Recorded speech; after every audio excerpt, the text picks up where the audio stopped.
Kunzi ba HTV channel twongeye kubasuhuza tubahaye ikaze mu kiganiro nkuko benshi babidusabye ubushize tuganira n'umutumirwa wacu twari dufite Keza ufite ubumenyi n'ubuzobere mu bijyanye n'ubumuga bwo mu mutwe twongeye kumusura rero kugira ngo atuganirize ku bindi birenze ibyo twari twamenye ubushize. Tuguhaye ikaze Keza muri iki kiganiro wongere usuhuze abagukurikiraga ubushize unatuganirize kandi ku bindi biganiro bikurikira. Ngiye kubasuhuza bakunzi ba HTV mwaramutse kandi nongeye kubashimira ko mwongeye kuza kudusura kugira ngo tuganire birambuye iby'ubumuga bwo mu mutwe. Nyuma y'ikiganiro cy'ubushize naje kubona message ababyeyi bampamagara bambaza ku bibazo bigiye bitandukanye by'abana bafite juste kuri autisme n'ibindi bigiye bitandukanye. Ikindi nakongeraho kuri nk'ubwo bushize haraho bambwiraga ngo n'uburwayi bune mu by'ukuri buri common buzwi ni bubiri ari bwo autisme na Down syndrome. Ibyo bita OCD na ADHD ibyo ni symptome ziba zirimo ariko nazo ziba zikubiye muri ubwo bumuga bwo mu mutwe nyine mu bundi busanzwe. Nabyo bikaba bifite ibigiye biburanga. Dufashe nka OCD, nk'umwana ufite OCD akenshi uzasanga ari wa mwana ukunze gushira ibintu bye ku murongo cyane cyangwa nk'isuku nyinshi irenze mu y'ubusanzwe mu buryo akoramo ibintu we biba bikorwa mu buryo buri ku murongo. Naguha nk'urugero, urabona ko ujya kuha dufate nko ujya kugaburira umwana ugiye kumuha yawurute, mu buryo ufungura yawurute hariho aho usanga byagiye ku ruhande byabaye bisa nk'ibyamenetseho ku ruhande cyangwa wafunguye nabi kagapapuro ko hejuru ntikavuyeho neza ngo kose kaveho abireba. Rero ku mwana ufite OCD iyo abona ko ari nk'ikibazo kuri we, ya yawurute ntabwo ashobora kuyibona ko aba yumva ko ari ikintu cyabaye kitakagombye kuba, agomba niba uyivanyemo ugomba kuyivana ntihagire akameneka, ntihagire aho ubona umwanda, ntihagire aho ubona, mbese akantu kose kakaba kagomba kuba kari mu buryo bwaho. Rero ibyo bigatuma no mu buzima busanzwe kuri bo bimbogamizi kuko baba bashaka ibintu biri so perfect bitari hagati, biri mu rwego rwa perfect. Hanyuma hakaza ku kibazo cya ADHD nezo symptome usanga bo nabo bafitemo akantu nkako ariko bo ni attention yabo iba iri hasi pe ku rwego rugaragara. Rero ugasanga bo ikindi niba iyo attention ibuze bakunda gukururwa n'ibintu, urusaku, ibintu bibarangaza bareba cyane ku buryo kugira ngo azajye gufokasinga ku kintu kimwe biba bigoye. Kandi bakaba ari abantu bakunda mood zabo zihora zihinduka umwanya ku wundi. Rero ugasanga no mu bantu bafite autisme bagiye bafitemo izo symptome ya OCD cyangwa ya ADHD kuko ubusanzwe n'umuntu usanzwe ashobora kugira symptome imwe muri izo, akagira OCD kandi ari umuntu usanzwe adafite intellectual disability, akagira n'icyo kibazo cya symptome za ADHD kandi mu busanzwe atari muri za kategori tuvuga ko ari za intellectual disability. Rero ibyo n'umuntu usanzwe ashobora kugira iyo disability.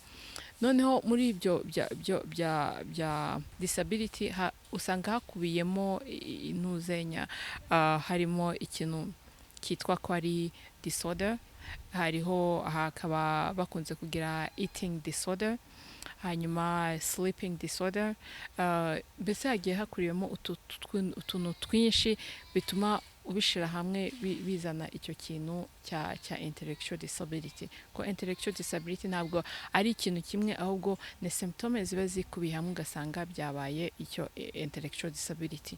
ko nk'uko nari nababwiye ubushize ni function z'umuntu uburyo functiona biba harimo limitations, ugasanga uko yakagombye gukora mu mikorere ye hari ntabwo akora nk'uko ku rwego yakagombye gukoramo, ahubwo ari inyuma nk'ibyo yakagombye gukora. Urebye ku myaka no mu gihe agezemo, niho usanga hazamo icyo kintu cyo kuvuga ati uwo muntu afite intellectual disability.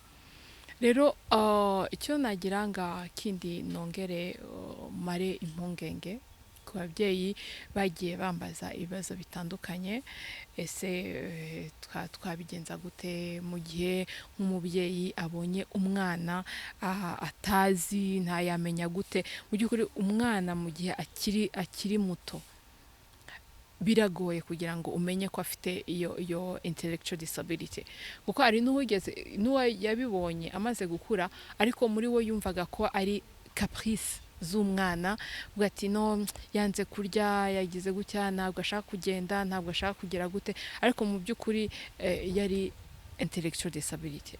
Mu by'ukuri akiri muto biragoye kugira ngo umuntu abashe kumenya ko ari afite intellectual disability, ariko mu gihe cy'imyaka nk'ibiri, kuko imyaka ibiri byo umwana amaze kumenya kugenda, amaze kumenya kuvuga, iyo niho umuntu ahera avuga ati koko uyu muntu afite intellectual disability, kuko tureba duhereye dushingiye ku bintu byinshi bigiye bitandukanye mu mikorere y'umwana ashobora kuba agezemo ariko atarageramo.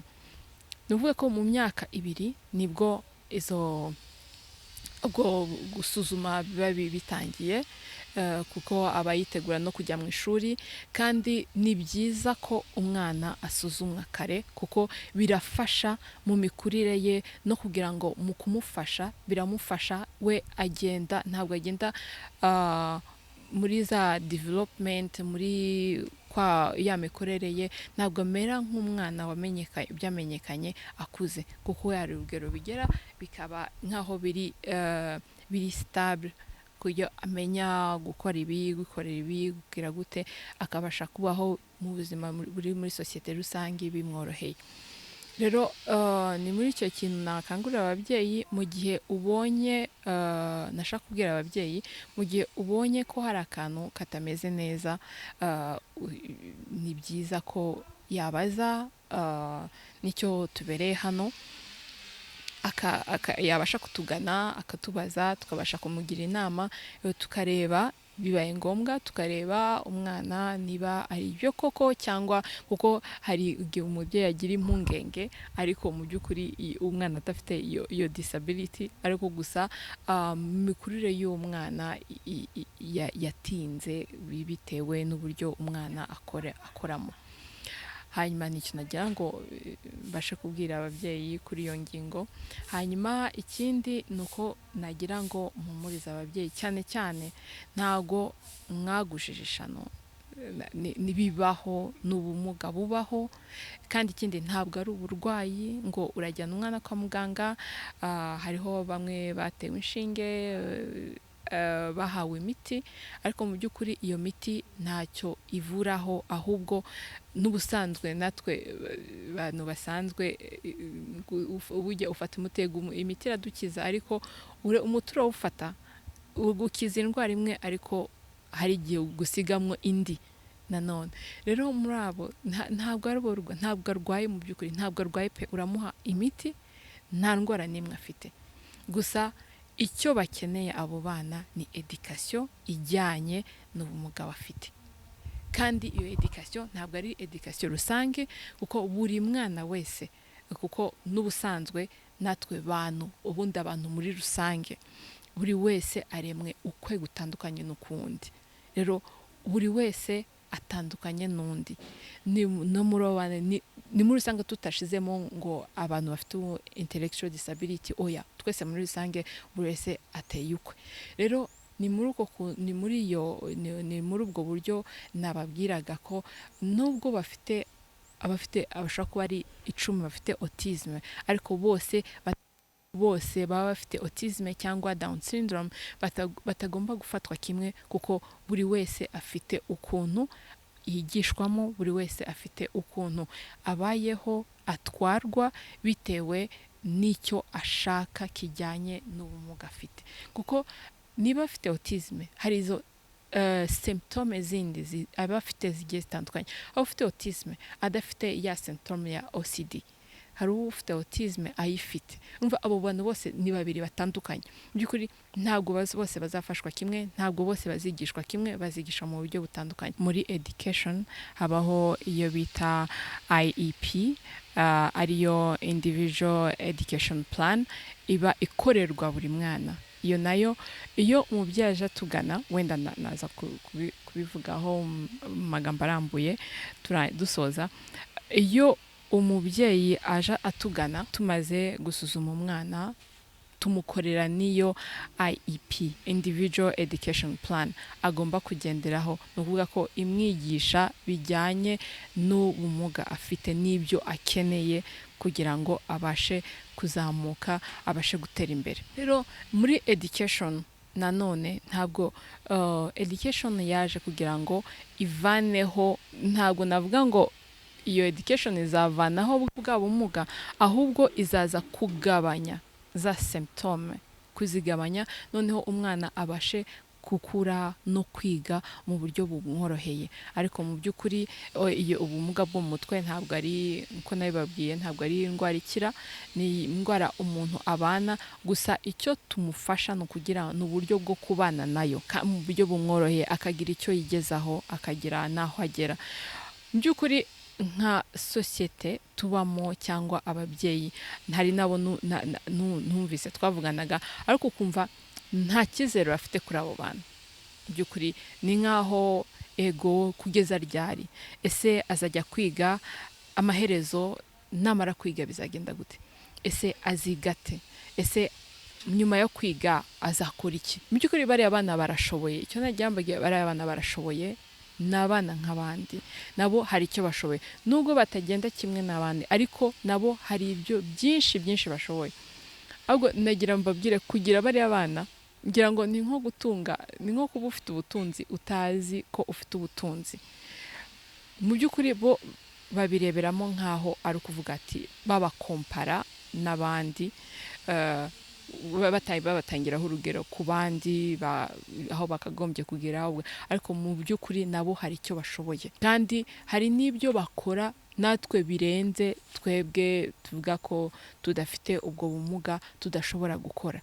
Naguha nk'urugero, bafite amatalo atandukanye, kandi izo talent barazishoboye, barazikora, ngira ngo bakarusha n'ibyuma byagafashije gukora izo talent. Naguha nk'urugero, hari nk'uwari ufite autisme, bashaka gufata plan y'umujyi, bafata uwo muntu ufite autisme bamushira muri helicopter, baramuzengurukana hejuru y'uwo mujyi bashakaga gufata, then nyuma y'iminota 30 birarangira, bamujyana ahantu, bamuha impapuro, arabashushanyiriza umujyi wose ukuntu umeze, na mihanda n'iki byose ukuntu bimeze. Urumva nk'umuntu ufite iyo talent, ego afite ubumuga, ariko urumva ko hari icyo ashoboye gukora, kandi natwe ubwacu tutashobora gukora birenze. Kuko niba ari gufata plan y'umujyi, twe twakoresha kamera tukafotora, ariko bo kamera, bafite kamera naturelle, niko nabyita bafite kamera naturelle.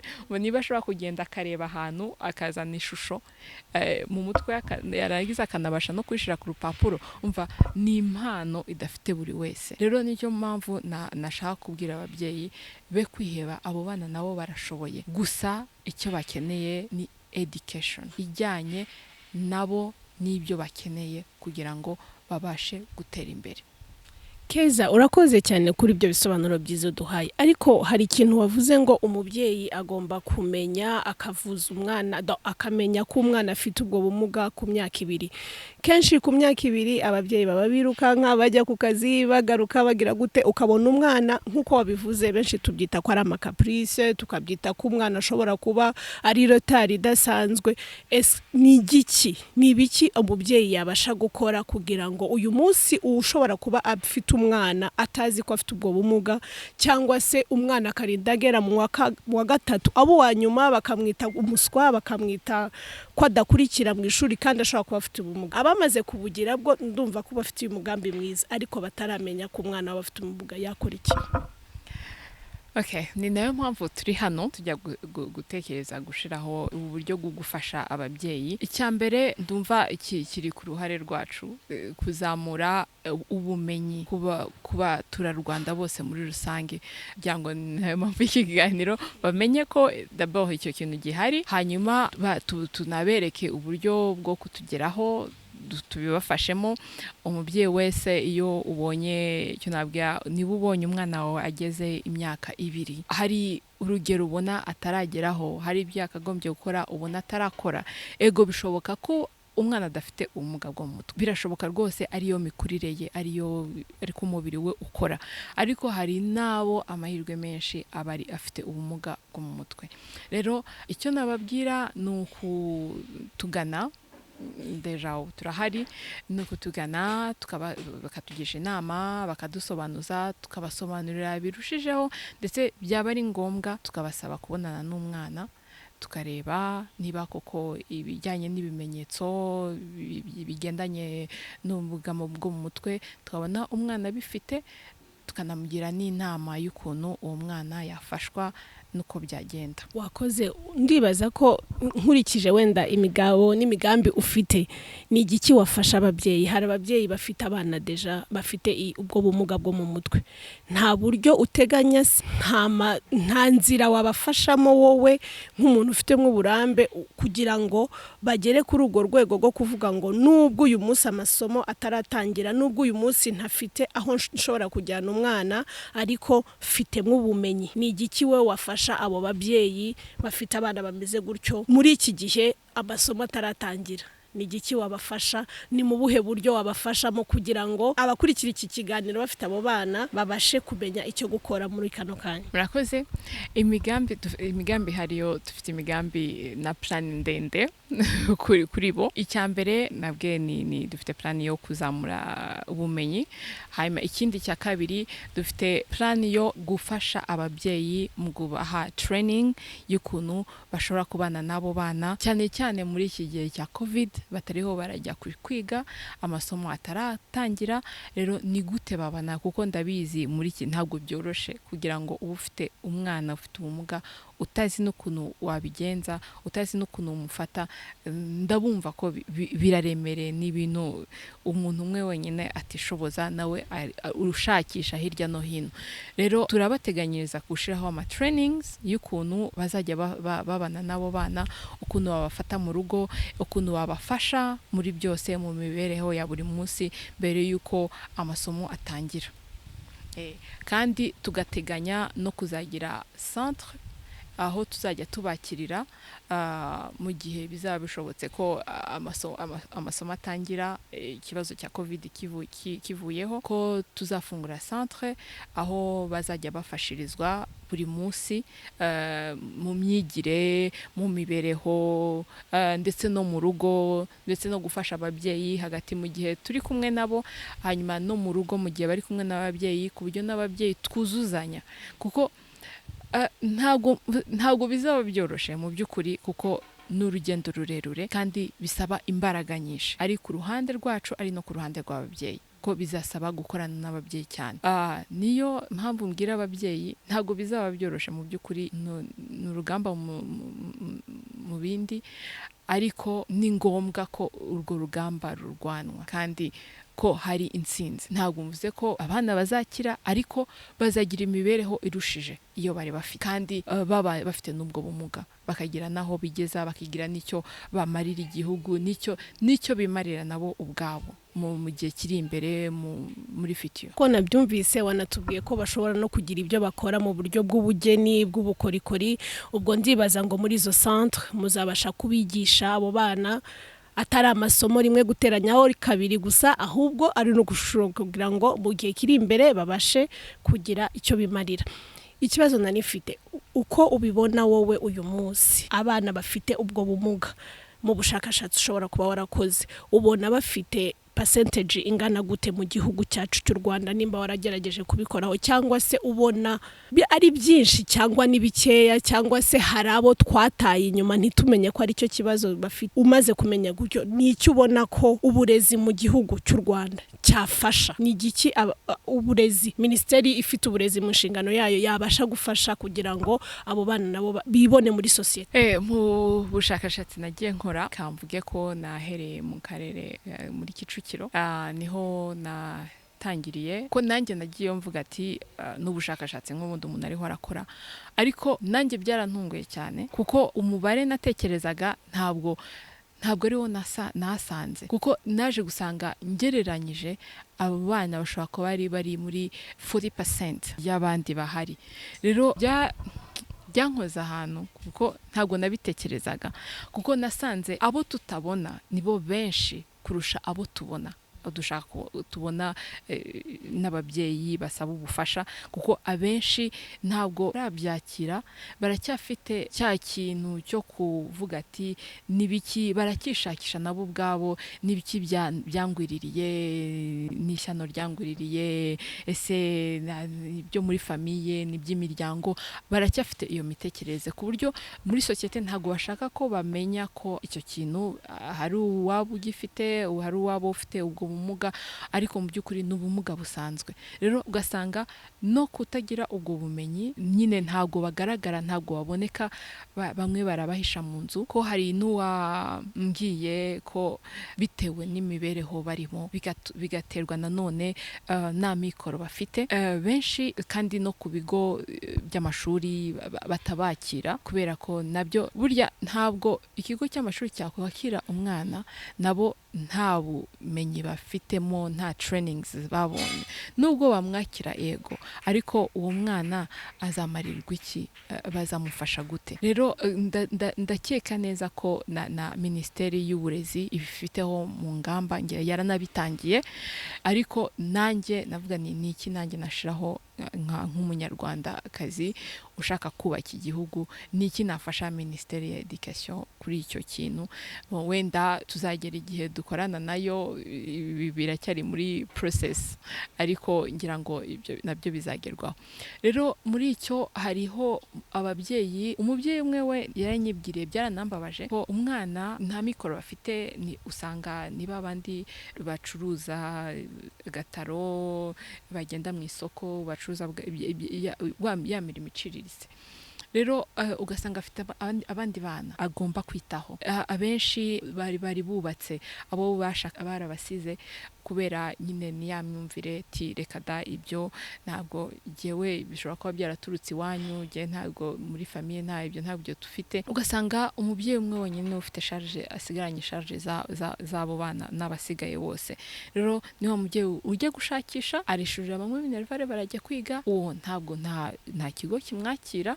Rero nta kindi yahisemo kumugumiza mu rugo. Icyakora arakinga, akamusiga mu nzu, agakinga, agasiga ibyo ari burye mu gasorori, ntaho ari bujye gukora ibindi ku ruhande akenewe biri ngombwa, yarangiza bagakingira inzugi bakagenda. None se bigenda gute? Nta yandi mahitamo mfite, kuko n'abandi natwe twese dukeneye kubaho, bariya nabo bakeneye imirire, bakeneye imibereho, bakeneye iki.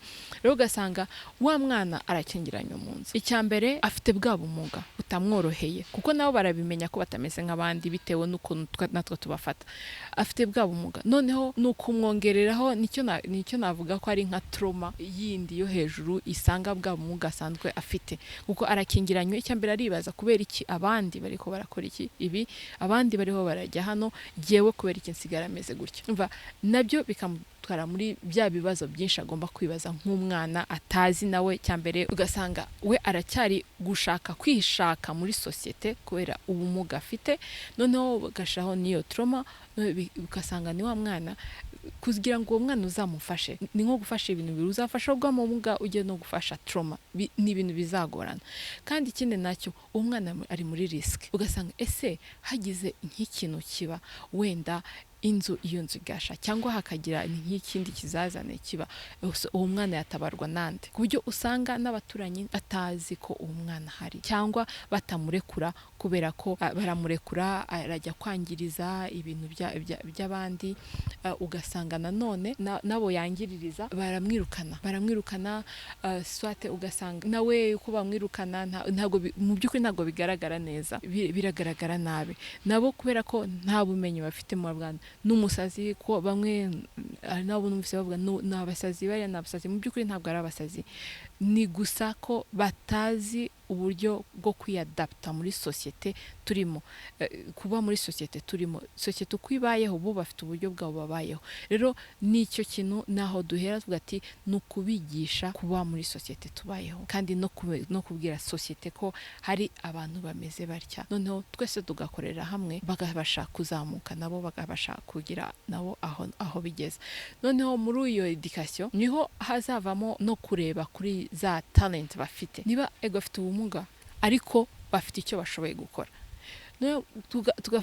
tukazabafasha duhereye mu byo bya bindi bashoboye gukora, tukabibazamuriraho, akaba ari byo bizababeshaho mu gihe amasomo, mu gihe cyo kwiga cyarangiye.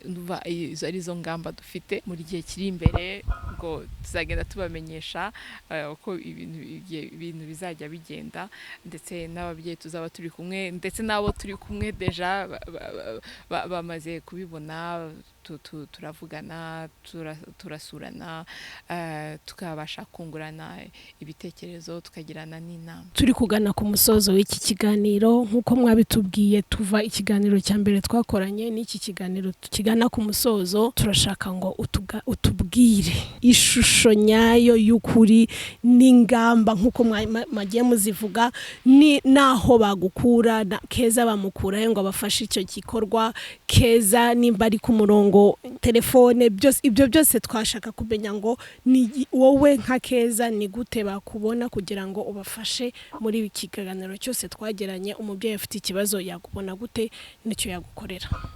Email, abashoboye kutwandikira turabasubiza, tukabaganiriza, bakatubwira ubumuga, tukababwira dukurikije uburyo umubyeyi yabisobanuyeho. Hari n'ikintu dushaka kuzakora, ni nka uburyo umubyeyi azajya ajya kije uburyo umubyeyi yabisobanuyeho. Hari n'ikintu dushaka kuzakora, ni nka uburyo umubyeyi azajya ajya